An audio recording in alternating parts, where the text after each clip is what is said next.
ওরা 7 জন ছিল, 1 ঘন্টা 3 জন আর 2 ঘন্টা 2 জন করে 4 জন।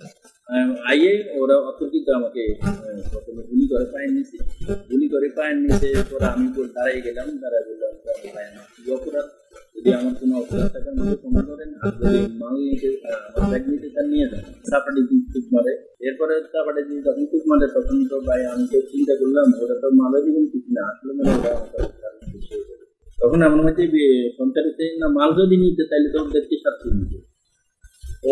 আমার যখন এটা মনে হয়েছে তখন আমি ভাই দাঁড়ায় গেছি, দাঁড়ায় যায় আমি যাত্রায় করছি, আমি চেষ্টা করছি ওরা যখন অপরিচিত গুলি চালা আমি চিন্তা করলাম যে আমার কিছু গুলি চালিয়ে তখন আমি ওরা একবার ওইদিকে মাথা নাড়াই, একবার ওইদিকে মাথা নাড়াই, একবার নিচে হয়ে যায়। ওই দিক করতে করতে ওদের প্রায় মানে গুলি রাউন্ডও শেষ হয়ে গেছে, রাউন্ড গুলি করা আর গুলি চালাইতে পারে। সন্দেহ কাউকে করছি না, যেহেতু আমি দেখতেছি না। আমি যখন দোকানটা বন্ধ করতেছি রাত তখন 10:30, আগে 11টা 11:30 বন্ধ করতাম, যখন বাড়ি গেলে অবজেকশন দিচ্ছে যে আপনাদেরকে 11টার ভিতরে বাসায় ঢুকতে হবে। আমি যখন দোকানটা বন্ধ করে আসবে তখন আমার এক বন্ধুর লোকে আমার দেখা, উনি আমাকে ওনার সাথে কথাবার্তা বলছি, উনি বলতেছে কি বাসা যাবো, আমি তো বাসা যাবো, বাসা চলে যাও। প্রাণ বললাম যে আমার সামনে একজনের সাথে কথা বলবো, কথা বলা লাগবে না, তুমি বাসা চলে যাও ডাইরেক্ট। তারপরে আমি ওই যে আমার একটা দোকানের বিষয় নিয়ে আমি পাশের দোকানদারের সাথে কথা বললাম, 7 নম্বর টিপু নামে। ওরা কথাটা বলে যখন আমি দোকানের বাসার সামনে পৌঁছি, দারবান এইদিকে দিয়ে দারবান তালা খুলতে লেট করছে, ওনাকে এত রিকোয়েস্ট করার পরে খুলতেছে না, উনি একেবারে খুলে দিবে আমাকে। পকেট গেটটা আগে পকেট গেটটা সিটকারিং লাগাইতো, সেদিন সিটকারিংও লাগাইছে, উনি তালও লেগে দিছে, লাগাই দিয়ে ওখানে উনি আর খুলতে পারতেছে না।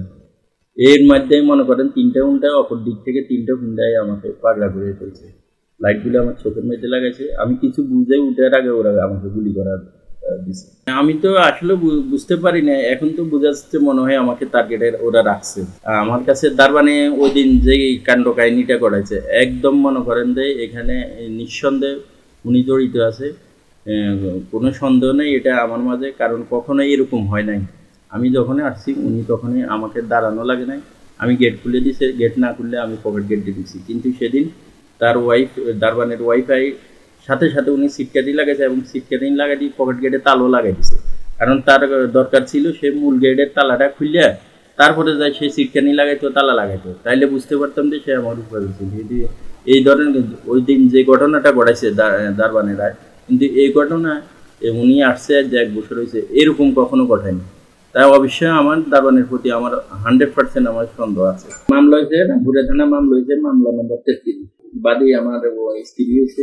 এতগুলো তথ্য প্রমাণ থাকার পরও কেন গড়িমসি করছে আমার বুঝে আসছে। সরকারের কাছে আমার দৃঢ় বিশ্বাস, সরকারের সন্ত্রাসীদের ধরে আইনের আওতা আনবে, আমার মালগুলো উদ্ধার করে দিবে। আর যদি সরকার ব্যর্থ হয় অবশ্যই সরকার আমাকে ক্ষতিপূরণ দিবে, যদি না দেয় তাহলে আমি তো এই বাচ্চাদের নিয়ে সন্তানদের নিয়ে যে মানবতার জীবন যাপন করছে, আমার যে ঋণের পরিমাণ আমি তো ভাই বাঁচতে পারবো না। তাহলে তো আমার আত্মহত্যা করা ছাড়া কোনো উপায় থাকবে না, বাচ্চাদের নিয়ে আত্মহত্যা ছাড়া মরণ ছাড়া আমার কোনো উপায় নেই। পিছনে তো আরো 2-4টা ফ্যামিলি চলে, 2-4 জন ছেলেরা আমার দোকানে কাজ করে। আমার যদি প্রতিষ্ঠানটা না থাকে আমি সন্তান বাঁচাবো কি করে, আমার আত্মীয় স্বজন আছে। প্রথমে যখন ওরা গুন্ডা নিয়ে আমাকে আমি দাঁড়াইছি বাসের সামনে দাঁড়াবো, তখন আমার এলাকায় কিন্তু একসাথে 3টা গুন্ডা পড়লো, আর গেলেও তারা অন্যভাবে গেছে। কিন্তু যখন ওরা আমি পূর্ব দিকে